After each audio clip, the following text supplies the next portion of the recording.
All right, so basically, in case you guys didn't know, Warner Brothers is broke. They just pushed back Dune. Their lucky Barbie made $1 billion.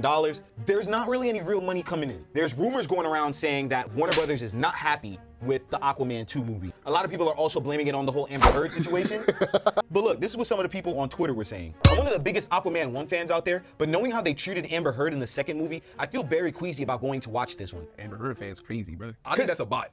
It seems like the only people that are upset right now are Amber Heard fans. Yo, I'm gonna be honest, bro. Ain't nobody missing Amber Heard, bro. And it has nothing to do with the whole situation. She was literally my least favorite part of the first one. It's hard for me to really care for the trailer, being as though we know the future of the DCU. I'm not upset about it. I think this is a great opportunity. While I do agree the movie should have consequences, it would be hard to end the universe. They introduce Aquaman's baby. In the comics, Black Manta kills Aquaman's child.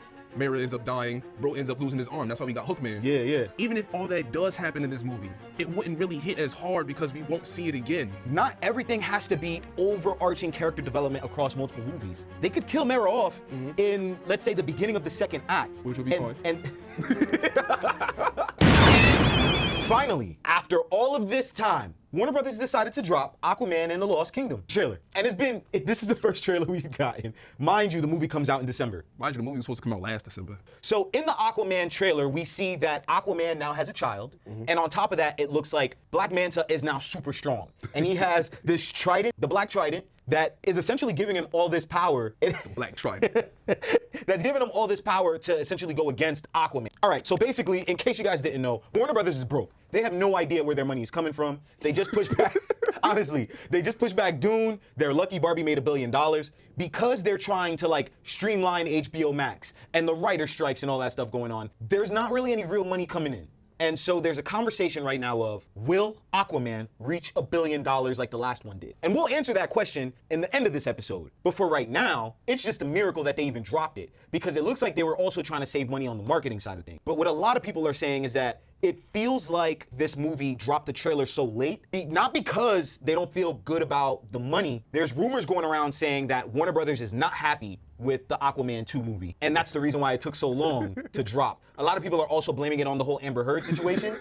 They're saying that because all that stuff went down and then they had to go in and reshoot and cut a lot of her stuff, they had to like Frankenstein the movie a little bit. So there's many different reasons as to why. I lean more towards the fact that they ran out of money. That's where I lean towards. Quick initial thoughts, like first impressions. The trailer was fire. The trailer was dope. I don't see any reasons as to why people would hate this movie based off the trailer. Yeah, it was hard for me to have the issue with the trailer. Right, but I mean, there's some audience reactions to it. A lot of it is relatively positive if you go into the YouTube comment section. But look, this is what some of the people on Twitter were saying. Someone said, I'm one of the biggest Aquaman 1 fans out there, but knowing how they treated Amber Heard in the second movie, I feel very queasy about going to watch this one. I hate the way they treated her that way. I was expecting better from Juan and Momoa.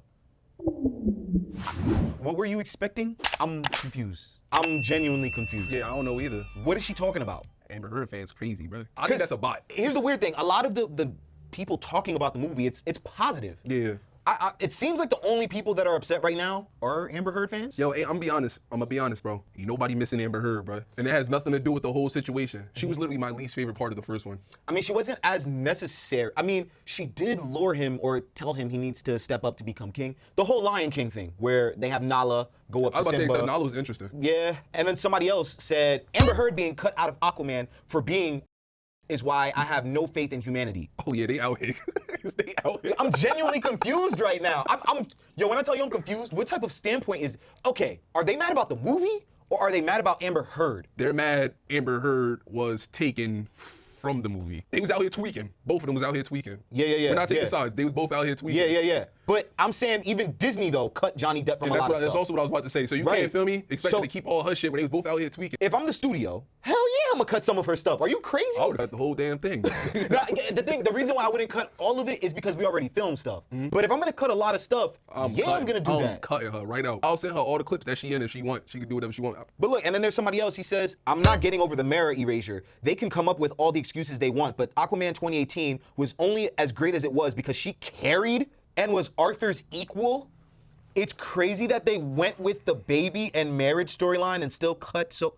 My head hurts. My head hurts. My head hurts. My head hurts. My head hurts. Yo, nobody was checking for Mera in Aquaman 1. She was easily the worst actor in that movie. Easily. William Dafoe was in that movie. But watch this. Look. But the thing that Aquaman 1 suffered from, which I'm not mad at because it feels like an epic because of that, there was already a lot of stuff going on to begin with. So even if Mera wasn't in it, she was essential to get Aquaman back into the Atlantis, right? She was essential for that. But there was already so many other things happening that she wasn't that memorable. So James Wan took to the internet because a lot of people have been actually talking about the Mera erasure. James Wan went in and he also touched on whether or not what this movie would be about, right? And so in quote, he says, Aquaman and the Lost Kingdom is a bromance action adventure movie. And so from what we've seen from the trailer, it seems like he's gonna be working with his half-brother to help save Atlantis. Culture Crave goes on to say, James Wan was asked if Amber Heard's claim that her part was reduced is true.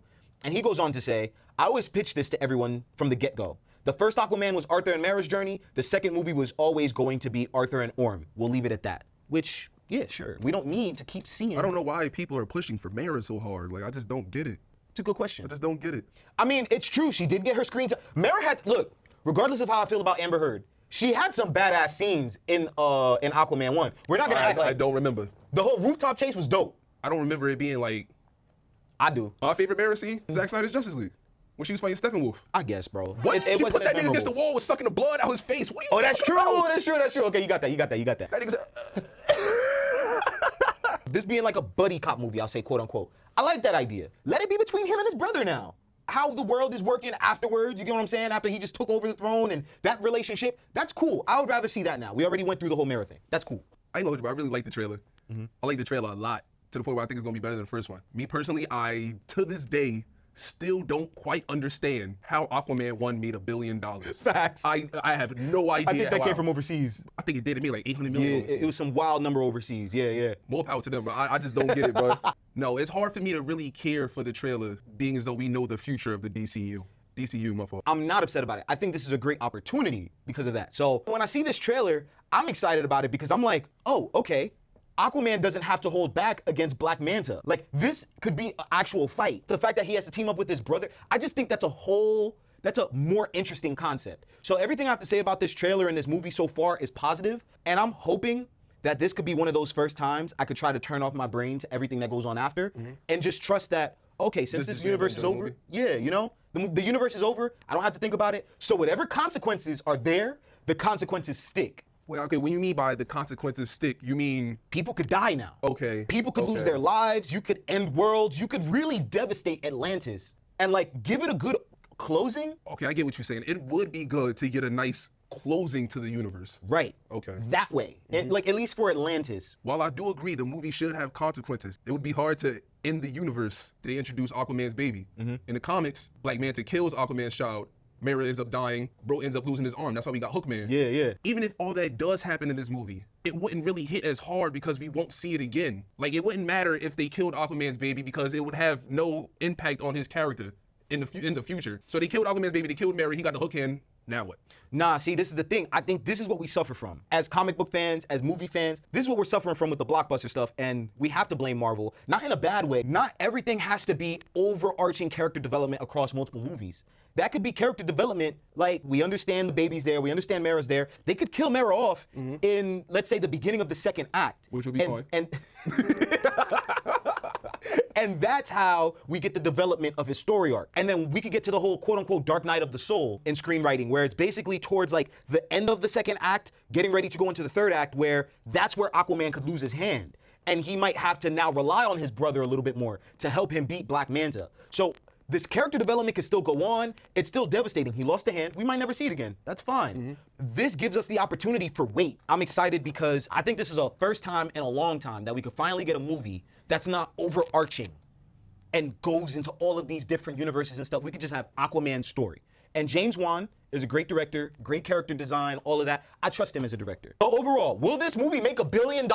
No. You don't think so? No. If we look at movie math from like the way originals versus sequels go down, unless you're Marvel, it doesn't usually happen that way. So off of just math itself, I'm gonna say no, it's not gonna make $1 billion. I'm gonna say no based off the way the last 5 DC movies have played out in the box office. That's, damn, I forgot about that. Okay, will this be the best performing DC movie? I'm gonna say yes. I'm gonna go out and say yes. Out of the last 5? Yeah. Yes. But I could see it making $500 million. Definitely. And so that means it's gonna be above Black Adam. I'm going for like 600-700 million max. Okay. And that's being carried by overseas. I don't see it making much in the US. What do you guys think about the Aquaman and the Lost Kingdom trailer? Let us know down in the comment section below. Do you think this movie's gonna make any money? Click over here if you wanna see how fans reacted to David Cornsweet being casted as Superman. And then down here, we got a video I think you'll enjoy. Stick around and we'll see you in the next encounter. Peace.